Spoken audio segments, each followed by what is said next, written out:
Buenas tardes, hoy miércoles 26 de enero, ya nos encontramos a la mitad de la semana. Con mucho gusto les saluda Pamela Valdés y damos inicio a la emisión comunitaria Noticiero Guatevisión.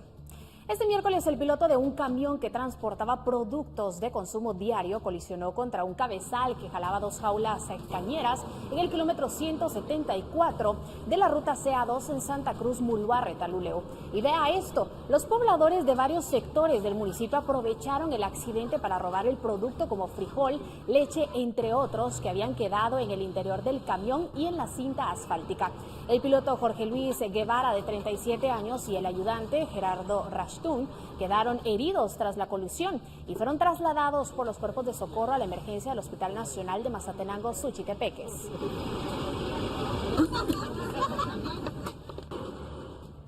Y en Escuintla los asaltos no cesan. Un video compartido en redes sociales evidenció cómo 2 delincuentes despojaron de sus pertenencias a 2 mujeres en este departamento. En la grabación se observa cuando los 2 sujetos en motocicleta se acercaron a las 2 mujeres. Las víctimas también se desplazaban en motocicleta y fueron amenazadas por los malhechores para que les entregaran sus pertenencias. Estos le robaron las mochilas que llevaban y uno de los individuos agredió el rostro a la mujer que manejaba el vehículo. Luego del asalto, ambos sujetos se subieron a la motocicleta y cayeron al perder el equilibrio. Sin embargo, tardaron varios segundos para acomodarse y huir.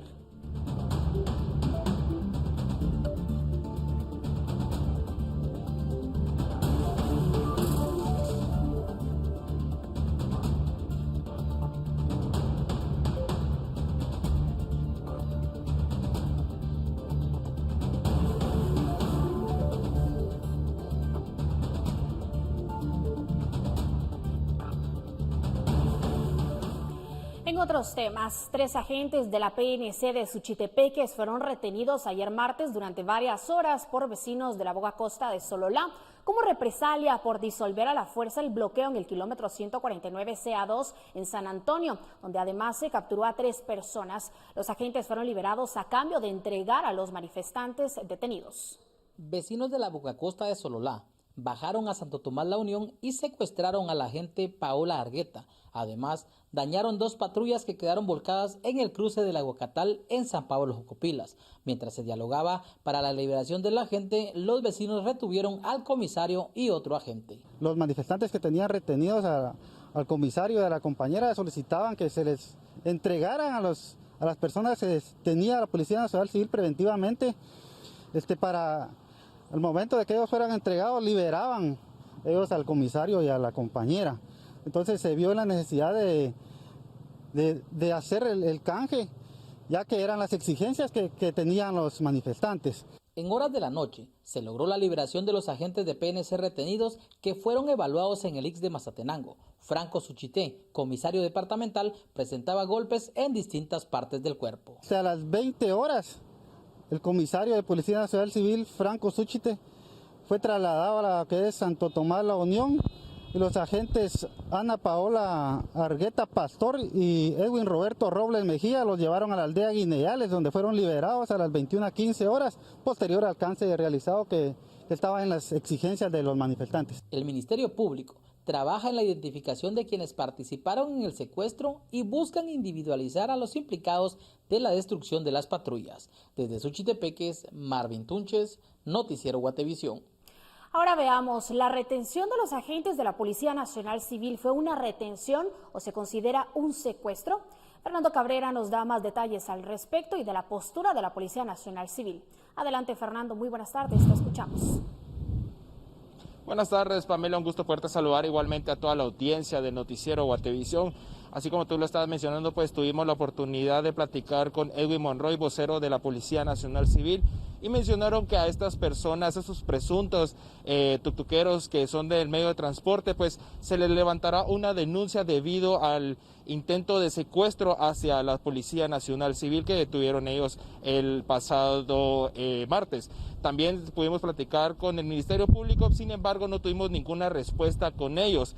También hablamos con un abogado y notario que nos dará un poquito más de información respecto si esto se llevó como un secuestro o fue una detención ilegal. Escuchemos. En este caso, los agentes de Policía Nacional Civil, cuando son detenidos, en primera instancia pudiera considerarse que el tipo penal que pudiese encuadrar en este caso pudiera ser una detención ilegal. Sin embargo, de las investigaciones que haga el Ministerio Público y la Fiscalía y que vaya determinando esos medios de convicción que puedan en algún momento servir para presentarle a un juez, al existir una exigencia o un canje a cambio de entregar a los agentes, sí pudiese en algún momento encuadrarse en un delito como es el secuestro. Figuras o tipos penales que están regulados en los artículos 201 y 203 del Código Penal. Muy bien, déjame. Pues se basa cuando una persona pues es detenida contra su voluntad. Sin embargo, pues ya pasa a ser un medio, ya un secuestro, cuando ya las dos partes están teniendo una cierta negociación, ya sea monetario o, como en este caso, pues el intercambio de personas junto con la Policía Nacional Civil. Sin embargo, también el licenciado Carrillo pues mencionó que también se pudo haber expuesto, en el cuerpo legal pudo haber expuesto una exhibición personal. ¿Qué es esto? Es una acción que garantiza en la Constitución que establece el efecto que si una persona está detenida contra su voluntad, pues ellos pudieron haber llegado al juzgado de paz e interponer esta exhibición personal. Asimismo, pues el juez puede llegar al lugar de los hechos y darle liberación a estos agentes de la Policía Nacional Civil debido a que se encontraban bajo amenaza. Este fue el reporte para esta emisión. Pues regreso a Estudios Centrales con imágenes de Byron García. Reportó para Noticiero Guatevisión, Fernando Cabrera. Muchísimas gracias, Fernando, por tu reporte. Que tengas una excelente tarde. Vecinos de la cabecera departamental de Huehuetenango están preocupados por un repunte de extorsiones a comercios de todo tipo. Según consejos comunitarios de desarrollo, los malhechores toman fotos y videos de los sitios para luego exigir dinero a sus propietarios. Comerciantes están alarmados por un incremento de extorsiones en diferentes sectores de la ciudad. Tan solo en la calle que de Torrefuerte va a las ruinas de Sacureu se reportan más de 30 casos. Los afectados se han acercado a integrantes de los consejos comunitarios de desarrollo COCODES para expresar la preocupación por la inseguridad que enfrentan. La zona 4 es una de varias zonas aquí en Huehuetenango que son objeto de extorsión. Lamentablemente esto se ha ido vulnerando más y ya en la zona 4 pues los comercios ya están en alerta, ya nos organizamos a nivel comunitario y le vamos a dar una respuesta a la delincuencia, pero también estamos coordinando con Gobernación, vamos a coordinar con la Policía Nacional Civil y con la zona militar. Los vecinos aseguran que la situación ha empeorado, pues durante la pandemia se redujo la cantidad de personas acechadas por pandilleros, pero ahora no solo se han incrementado, sino que los delincuentes toman fotografías y videos de los comercios a los que van a perjudicar. Tenemos que tener resguardada nuestra seguridad, ¿verdad? Porque tampoco, como ustedes saben, tal vez en algunos lados sí toman, como se dice, ¿verdad?, la ley por su propia mano. Pero no queremos llegar hasta ese momento, ¿verdad? Autoridades aseguran que aún no tienen claro de dónde provienen las extorsiones, si se trata de pandillas o de privados de libertad de alguna prisión del país. Hay que hacer las investigaciones necesarias para determinar de dónde provienen las llamadas y si efectivamente son a nivel local o muchas de estas provienen de otros lugares, otros departamentos y únicamente se comunican con las personas. En lo que va de 2022, 2 personas han sido capturadas por el delito de extorsión y solamente se han documentado 6 denuncias, lo que limita las acciones para atender esta problemática. Desde Huehuetenango reporta Mike Castillo, Noticiero Guatevisión.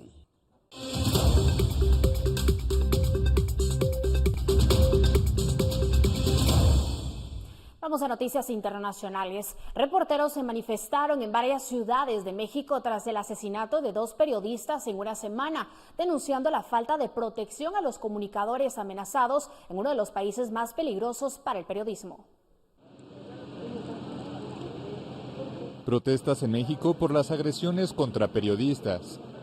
Reporteros se manifestaron el martes en varias ciudades del país tras el asesinato de 2 comunicadores en la ciudad de Tijuana, fronteriza con Estados Unidos.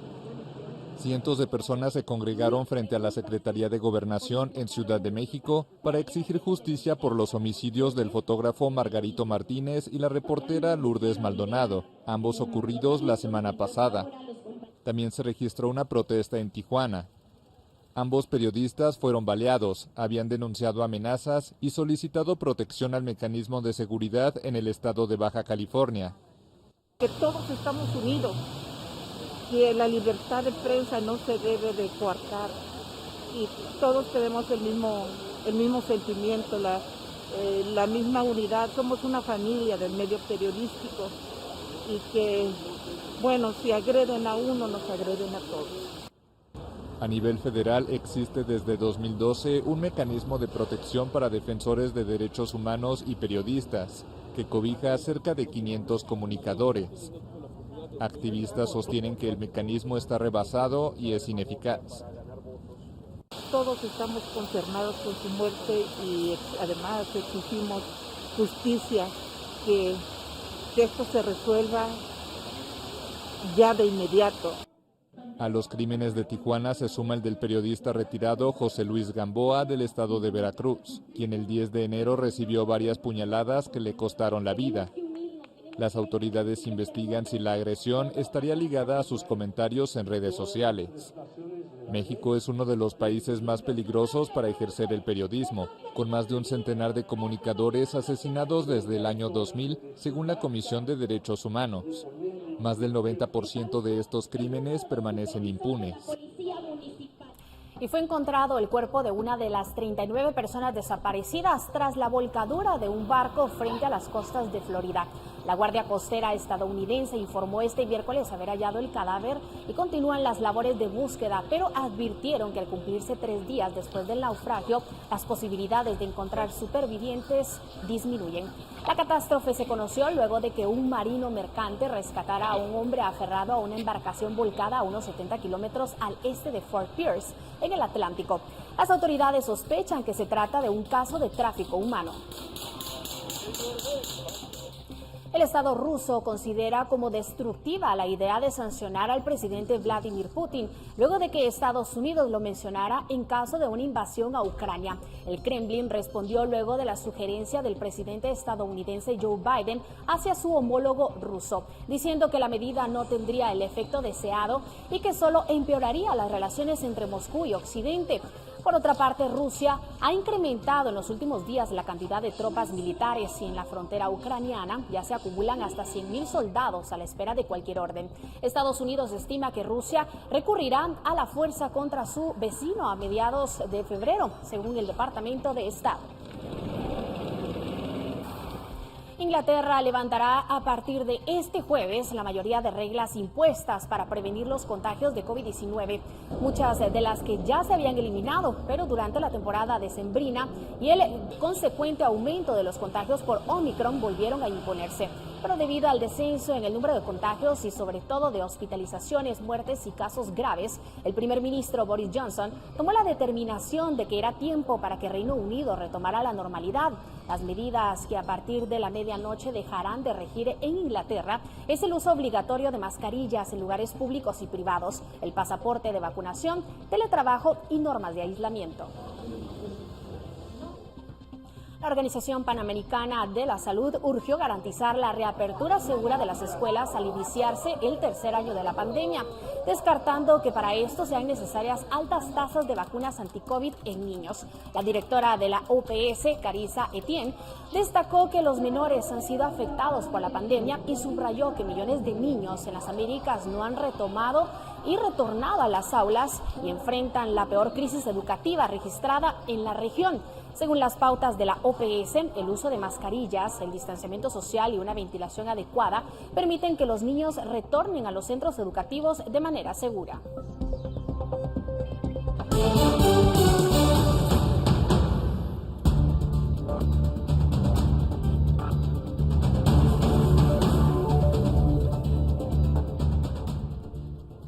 Los temas que vienen después de la pausa no se los puede perder. Señalan de violencia contra la mujer a un alcalde del área metropolitana. Esto y más al regresar del corte.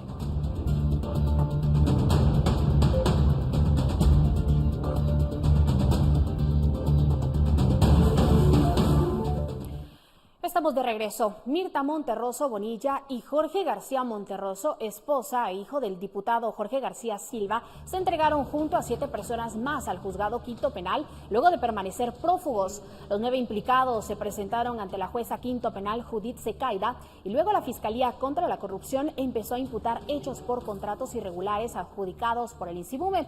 El Ministerio Público ha empezado en la audiencia de primera declaración con los señalamientos por 5 compras directas y posteriormente hará la sindicación por 3 adjudicaciones que suman 24 millones de quetzales. En esta trama de corrupción, según la Fiscalía, hay empresas de familiares del diputado que fueron beneficiadas con estas adjudicaciones millonarias.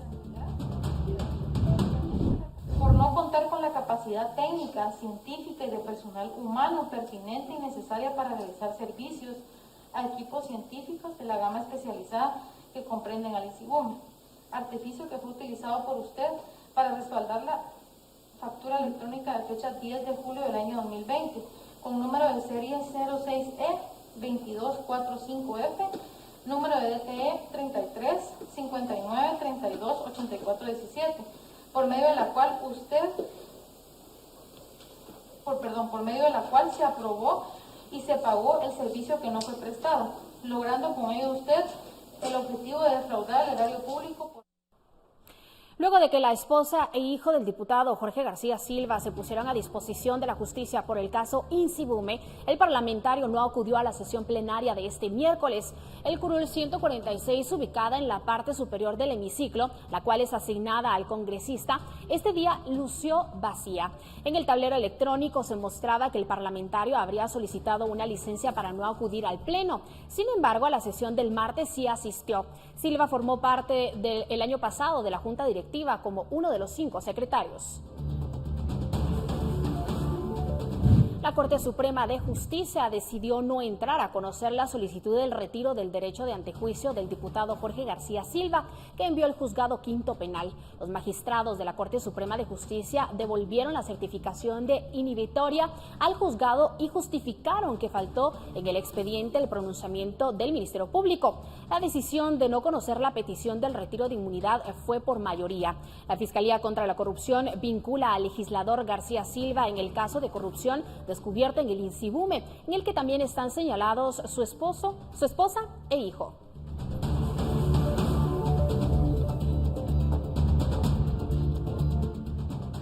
En otro orden de noticias, el alcalde de Villanueva, Javier Gramajo, es denunciado por su esposa, señalándolo de violencia contra la mujer. La denuncia se presentó el 18 de octubre último en un juzgado en materia de violencia intrafamiliar.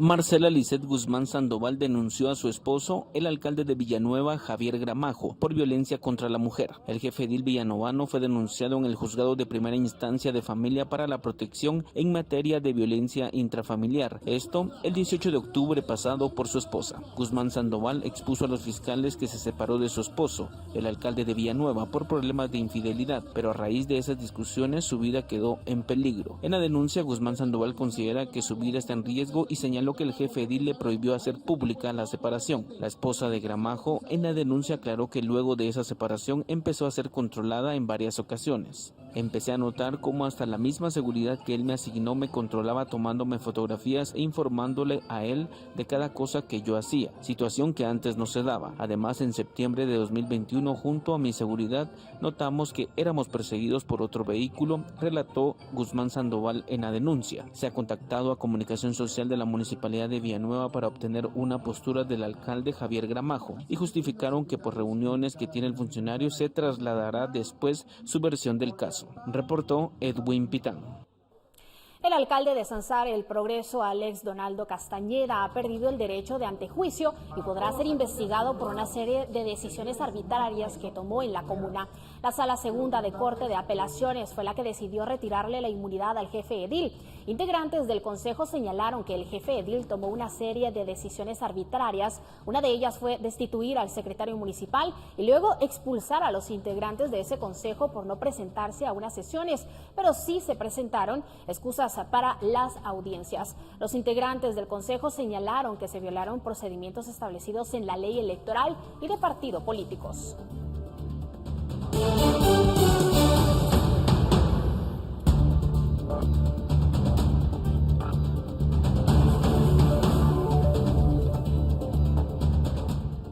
Muere presunto delincuente que intentó robarse una motocicleta. En minutos, los detalles.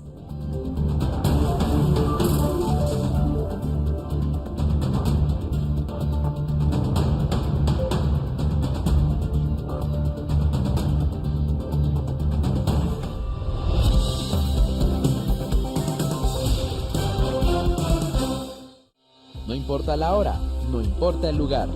Llama a los expertos, estamos preparados para darte una asistencia segura. CFS Corredores de Seguros presenta. Conocemos ahora sus reportes, denuncias, mensajes que nos han hecho llegar a nuestro servicio de Guate. Reporta al 4003-3859. Iniciamos con este reporte y es del dramático testimonio de un piloto que suma más de 36 horas de estar atrapado en los bloqueos de carretera que efectúan transportistas de Sololá. Como usuarios de las carreteras nos hemos visto afectados por los bloqueos. Precisamente acá por Sololá llevamos más de 36 horas sin podernos movilizar hacia algún lugar.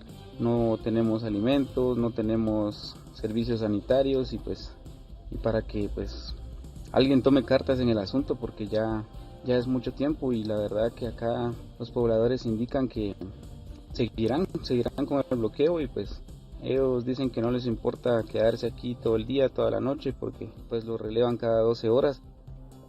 Lamentable situación y varias rutas del país siguen tomadas por transportistas que rechazan el pago de un seguro. A continuación les presentamos testimonios de guatemaltecos afectados. Andrés nos envió el siguiente mensaje. Hoy desde temprano los bloqueos en San Francisco el Alto, Totonicapán nos impidió ir a nuestro trabajo. Edgar Guerra nos envió el mensaje que dice lo siguiente: si no quieren el seguro por daños a terceros, los transportistas tienen que contratar pilotos responsables. Y finalizamos con el mensaje que dice: los bloqueos afectan la economía, el seguro debe ser obligatorio por tanto irresponsable al volante. Finalizamos con información que nos envió Miguel Calleja. Se trata de imágenes que muestran un bus extraurbano de los transportes Patsunera que cubre la ruta de Patsun, Chimaltenango a la ciudad capital y viceversa. La información da cuenta que a eso de las 7 de la noche del lunes último, el bus se pasó el arriate central para evitar el tráfico. El problema fue que lo hizo en contra de la vía. Y bueno, ya son varios reportes que hemos publicado sobre esta maniobra que algunos pilotos practican en las carreteras de nuestro país. En CFS Corredores de Seguros contamos con un grupo de expertos que están preparados para una asistencia personalizada. Somos la buena experiencia de estar asegurado. Presentó. Y este es el tema que le anunciamos antes de la pausa. Falleció en un hospital un presunto delincuente que intentó robar una motocicleta en la calzada Roosevelt. La víctima quedó herida. El martes último hubo un intento de robo de una motocicleta en la 19 avenida de Calzada Roosevelt, zona 11 de la capital. En este caso hubo disparos y heridos. Testigos incluso grabaron el intento de ese robo. En los videos se puede observar cómo un motorista es interceptado por dos hombres que viajaban en otra motocicleta, pero la víctima saca un arma y dispara. Uno de los delincuentes queda herido al igual que la víctima, pero los hechos no quedaron solo en un enfrentamiento armado. 300 metros adelante el delincuente herido queda tirado y su cómplice huye. Las autoridades del Hospital Roosevelt han confirmado que uno de los presuntos asaltantes falleció en ese centro asistencial. Este hecho ocurrió en la calzada Roosevelt. Posteriormente, el atacante huyó junto a su cómplice en una motocicleta, pero cuadras más adelante, debido a una herida de bala, quedó tirado y posteriormente trasladado a este hospital. El presunto delincuente fue identificado como Brian José Rivas y tiene antecedentes de haber sido capturado en 2018 por distribución de drogas. La víctima quedó herida y fue trasladada a un hospital público. Su estado de salud es estable. Con imágenes de Carlos Hernández, reportó Edwin Pitán.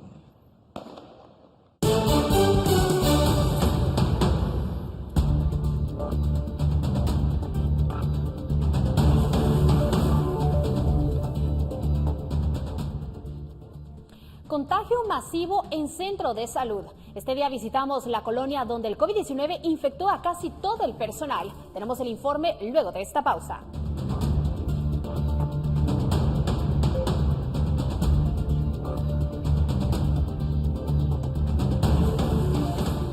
De regreso, gracias por continuar con nosotros. De acuerdo al portal de la Organización Panamericana de la Salud, para este jueves 27 de enero se prevé que arriben al país 680.940 dosis de la vacuna Pfizer por medio del mecanismo COVAX. Estas vacunas serán para continuar administrándose a personas de los 12 años en adelante y sería el primer lote que llegaría a Guatemala este 2022. Sin embargo, un nuevo lote que quedaría en bodega en medio de la carrera contrarreloj que tiene el Ministerio de Salud debido a que en los próximos meses meses vencerán más de 7.3 millones de vacunas, de las cuales 1.1 millones son Sputnik V que caducan en febrero y 1.023.390 de Pfizer el 30 de junio. Brotes de coronavirus se han reportado entre el personal de Hospital General San Juan de Dios, lo que ha ocasionado que la ocupación hospitalaria en el área COVID-19 de ese centro asistencial esté en 75%. Jorge Flores, subdirector médico del San Juan de Dios, informó que al momento la gran mayoría de pacientes que están internados son empleados de ese centro asistencial. Este miércoles las autoridades contabilizan 28 empleados del hospital contagiados. Las áreas más golpeadas son la emergencia, cirugía y anestesia. Y en estas áreas se ha dejado de atender pacientes hasta por 5 días.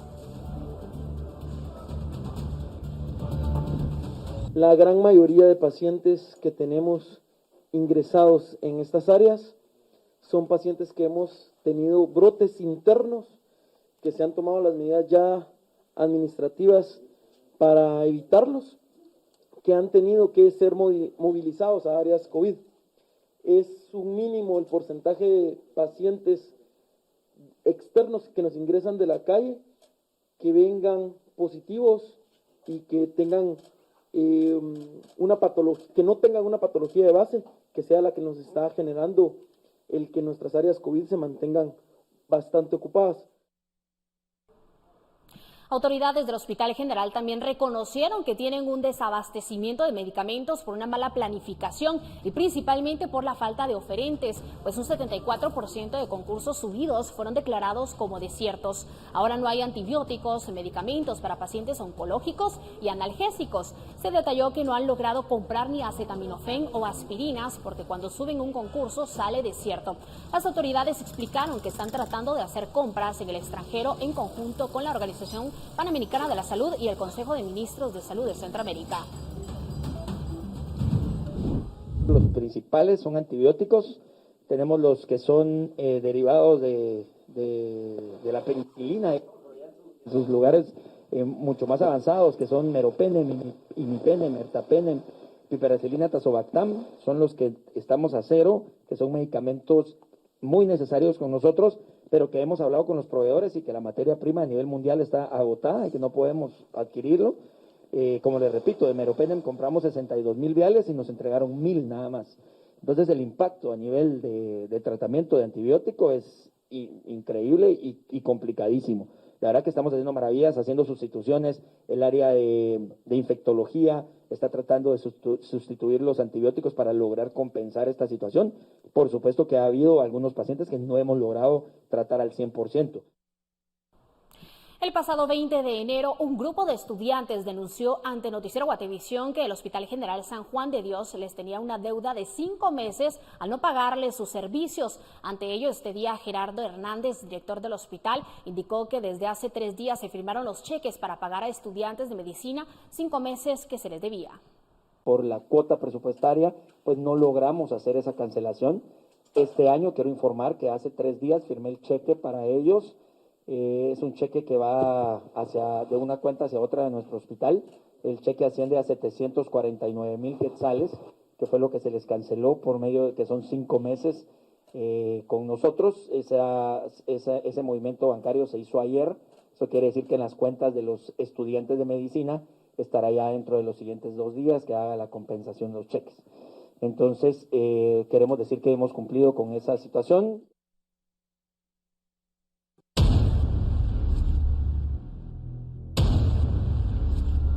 Cambiamos de información porque tenemos información de último momento. Esta noche el Congreso ha aprobado una reforma a la ley del programa de aporte al adulto mayor, con lo que las personas de la tercera edad bajo este programa tendrán un aumento. Todos los detalles los tiene Henry Montenegro desde el Congreso de la República. Te escuchamos, adelante. Pamela, muy buenas buenas noches, qué gusto saludarte. Y con esta reforma, las personas que están incluidas dentro del programa pasarán de tener un aporte mensual de 400 quetzales a 500 quetzales, según lo que se estableció. Además, la misma contempla que se pueda abarcar a más personas bajo los criterios que se han adoptado en esta reforma a la ley que otorga este aporte a las personas mayores de 65 años. De esa cuenta también se hicieron algunas modificaciones en cuanto al monto presupuestario que se destinará para este programa, con un total de 820 millones de quetzales que saldrían de la colocación de bonos del Tesoro, también ingresos tributarios y también de saldos de caja, es lo que se ha explicado, al menos en esta reforma que ha sido aprobada con un total de 103 votos en el Congreso de la República. Luego de la aprobación de esta reforma ya ha finalizado la sesión, sin embargo se está a minuto de que se traslade ya el decreto con todas las disposiciones que han sido aprobadas en cuanto a este aumento de 100 quetzales que tendrán las personas mayores de 65 años y que están dentro de este programa, ya que se excluye a quienes reciben algún aporte de las clases pasivas del Estado, y también está el criterio de que son aquellas personas que tengan algún tipo de condición de pobreza extrema y tengan algún tipo de necesidad de este tipo. Esos son los criterios que serán analizados por parte de una de las personas que se les encargará este trabajo, y de esa manera serán incluidas dentro de este programa, porque gozarán del aporte de total de 500 quetzales mensuales según esta modificación. Con imágenes de Elmer Vargas, informó para el noticiero Guatevisión, Henry Montenegro. Muchas gracias, Henry, por tu reporte. Que tengas una excelente noche. Y retomamos temas de COVID-19. El Centro de Salud de Escuintla encendió las alarmas al hacer público las denuncias que han recibido sobre librerías donde se están vendiendo los carnets de vacunación COVID-19. Esta información fue dirigida a todos los representantes de instituciones gubernamentales y de la sociedad civil que participaron este día en la primera reunión del Consejo Municipal de Desarrollo. Según se informó en el Comude, hay personas que temen vacunarse y como en sus trabajos les piden que estén vacunados, optan por comprar estos carnets falsos. De nada nos sirve tener un carnet, ¿verdad?, si no estamos inmunizados nosotros, ¿verdad? Tenemos más riesgo, nos estamos vacunando para disminuir el riesgo de enfermar y llegar a morir, ¿verdad? En cambio, si nosotros solo lo tenemos en un carnet, eso no en ningún momento va a funcionar, ¿verdad? Ante esto, PDH aseguró que iniciarán una investigación, pues no se indicó qué librería es donde se venden estos carnets. Eso de los carnets es una grosería. Igual pues se sabe de que hay carnet de pruebas, sobre todo para la gente que va al extranjero.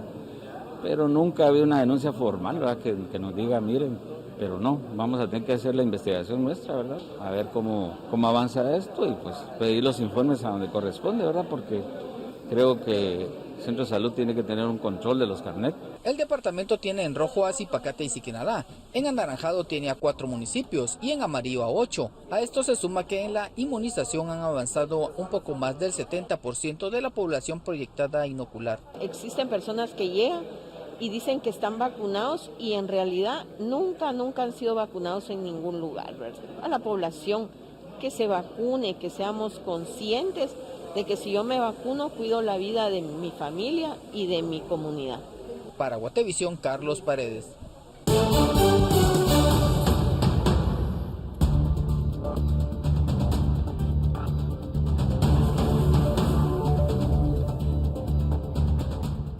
¿Vive usted en Alta Verapaz? Le contamos que área de maternidad del Hospital de Cobán supera capacidad de atención. Tenemos este y otros temas luego de la pausa.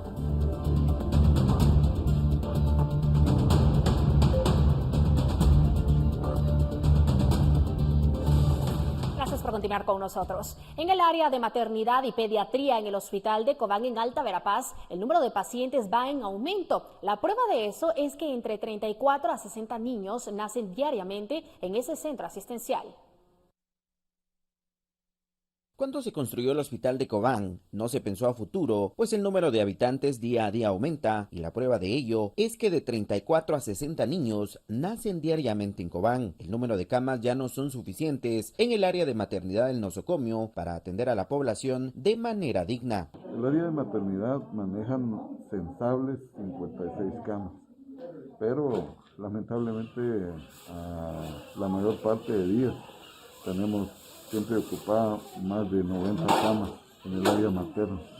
Entonces esto nos hace que el área que tenemos realmente se vuelva muy pequeño y que los pacientes pues se encuentren hacinados. En asamblea, asociados de Cooperativa Cobán autorizaron el proyecto de ampliación del área de maternidad, que tendrá un costo aproximadamente de 1 millón de quetzales. Pues la verdad, nosotros como cooperativistas estamos bastante contentos porque el día de hoy se está iniciando un proyecto de la ampliación de maternidad en el hospital de Cobán. Aproximadamente 1 millón de quetzales se tiene para la construcción de este proyecto. Bendito sea Dios, el día de hoy pues se le da inicio a esto para que pensamos nosotros que más o menos en 2-3 meses esto realmente ya va a estar entregado y el cual pues beneficiará a la población femenina de Alta Verapaz y áreas circunvecinas. Desde Alta Verapaz, reporta para Noticiero Guatevisión, Elio Nuila. Y 2 meses llevan sin atender los trabajadores del Ministerio de Trabajo en Santa Cruz del Quiché por estar en asamblea permanente. Los vecinos se quejan de que sus denuncias no son atendidas y no ven por ningún lado a los trabajadores que están protestando. La asamblea permanente se declaró el 19 de noviembre del año pasado y desde entonces los trabajadores ya no llegaron a sus puestos laborales en el Ministerio de Trabajo de Santa Cruz del Quiché. Los vecinos se quejan de que se han presentado a colocar sus denuncias, pero no son atendidos y les informan que los empleados están peleando mejoras salariales. Entonces fui segunda y tercera vez, pero después cuando fui la última vez me dijeron de que el personal no estaba, o los que hacen las visitas no estaban porque estaban en asamblea permanente, que ellos cumplan con sus obligaciones porque para eso les pagan. La delegada departamental afirmó que únicamente ella está recibiendo las denuncias de los trabajadores afectados y que no se les puede dar seguimiento porque los inspectores no llegan por sus peticiones laborales. Expresó que el único inspector que había regresado de vacaciones y empezaba a laborar se contagió de COVID-19 y nuevamente se quedó sola. En estos momentos, pues solo yo como delegada estoy atendiendo a las personas que vienen, se les están recibiendo denuncias, sin embargo, las audiencias no se podrán realizar hasta el momento que ellos levanten esta posición que tienen y regresen a sus labores. Buscamos a los trabajadores, pero se desconoce en dónde están reunidos sin asamblea permanente. Para Noticiero Guatevisión reportó Héctor Cordero. El Pleno del Congreso tramitó en su segundo debate la iniciativa de ley enviada por el presidente Alejandro Yamatei que busca aumentar las penas contra los coyotes que trafiquen migrantes ilegalmente. La ley actualmente aplica condenas de entre 6 y 8 años por este delito y la propuesta contempla hasta 30 años. La iniciativa fue presentada el 14 de enero y 5 días después fue leída en el Pleno. La Comisión de Gobernación, que era dirigida por el oficialismo antes de cambiar de bloque, dictaminó favorablemente la propuesta, por lo que está a una lectura de ser aprobada. Que se diera por oposición y no por la clase política. Cambiamos de tema y déjeme contarle que Central Park es el 5º parque más grande de Nueva York y uno de los sitios más visitados de Estados Unidos, donde también hay espacio para el arte y el romanticismo. Explorar uno de los mejores planes en la Gran Manzana, el tour en góndola. Con alrededor de 42 millones de visitantes al año, Central Park es uno de los lugares más visitados en Estados Unidos. El parque de 341 hectáreas en pleno corazón de la Gran Manzana cuenta con bosques, arroyuelos y lagos que abren espacio al deporte, el entretenimiento y también al romanticismo con un paseo en góndola. La mayoría de la gente piensa que es solo una cosa turística, pero no lo es. Es noche de cita para los neoyorquinos. Pero por supuesto recibimos muchos turistas, aunque con la pandemia y esas cosas no recibimos los turistas internacionales que solíamos tener. Andrés García Peña, gondolero en Central Park, afirma que su trabajo es también un motor para la economía de la ciudad.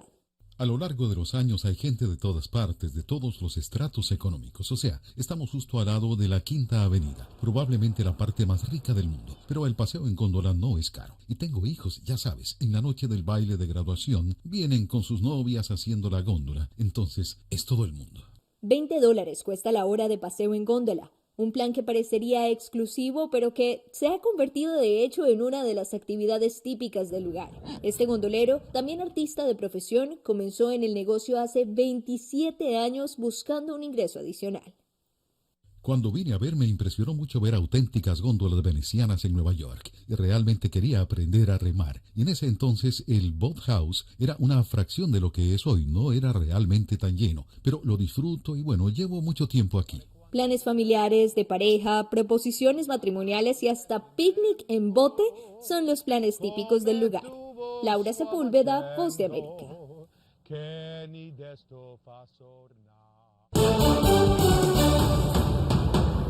La clínica periférica del Amparo 2 debería estar funcionando las 24 horas. Sin embargo, vecinos aseguran que esto no es así y que siempre dan excusas de toda índole. Ahora dicen que tienen brotes masivos. Este día visitamos la clínica periférica del Amparo 2, zona 7 de la capital, que según el Ministerio de Salud desde el pasado lunes 24 de enero tiene al 70% de su personal infectado con COVID-19. Acá autoridades aseguran que la cantidad es más baja y se trabaja con normalidad. Sin embargo, pacientes que llegan a emergencia no son atendidos. Venimos a ver precisamente lo del tema de brotes COVID que se han estado reportando. Voy a preguntar. Muchas gracias, muy amable. Unos minutos después salió una enfermera indicando que se atendería, pero no se darían declaraciones. Sin cámaras. ¿Y por qué sin cámaras? Esta fue la indicación que yo tuve. Ok, perfecto. A puerta cerrada atendió la doctora Alida Zunil, señalando que por órdenes del despacho superior no podía dar declaraciones, pero aseguró que de 120 trabajadores que tienen, en las últimas 3 semanas solamente se han reportado 15 casos. Para este día se tenía prevista una desinfección en donde se aseguró al equipo periodístico que la atención se interrumpiría por unos minutos. Sin embargo, Guatevisión y Prensa Libre documentaron cómo el personal de salud, incluso antes que comenzara la desinfección, señaló que ya no se atendería y que regresaran otro día o buscaran otro lugar para atenderles. Usted dice que como a mi hijo se le tapó la sonda, entonces yo venía a ver si se la podían tapar, pero sí que no hay médico. ¿Qué le dicen a usted acá las enfermeras? Pues la verdad es de que ellas nos dijeron de que siempre nos salen con que fueron a comer, con que están ocupados. Uno espera más de 2-3 horas. En mi caso yo estoy bien hinchada, tengo viva la boca ahí adentro. Y le expliqué a la señorita, le enseñé, pero ella me dijo que ella como de información, ella no podía hacer nada porque no hay ningún médico. Que viniera hasta mañana a las 8 de la mañana y que viniera a hacer mi cola para a ver si alcanzo número para que me atiendan. Al notar que se estaba documentando esto, solo una persona de la tercera edad logró atención.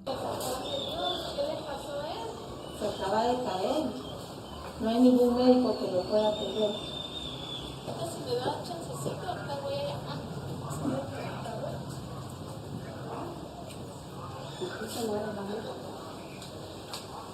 Hace emergencia siempre, eso les dice que se hay 17 compañeros, por eso están sanitizando. Seguimos así y nos vamos a contaminar más. Con imágenes de María José Bonilla, reportó Andrea Domínguez. Bueno, y llegó la hora de despedirnos. Gracias por acompañarnos una vez más en la emisión comunitaria Noticiero Guatevisión. Para mí fue un gusto compartir con ustedes las noticias más relevantes a esta hora de la tarde. Siga informado con nosotros en nuestras distintas plataformas digitales. Lo dejamos con esta nota curiosa. Esculturas y tótems de tigres decoran las calles de la capital de Taiwán, mientras que la gente realiza sus compras para dar la bienvenida al año del tigre este 1 de febrero. En el calendario chino, el tigre representa la fuerza y poder. Algunos taiwaneses esperan que este año del tigre puedan domesticar y sofocar la pandemia. Que tenga la mejor de las noches. Soy Pamela Valdés.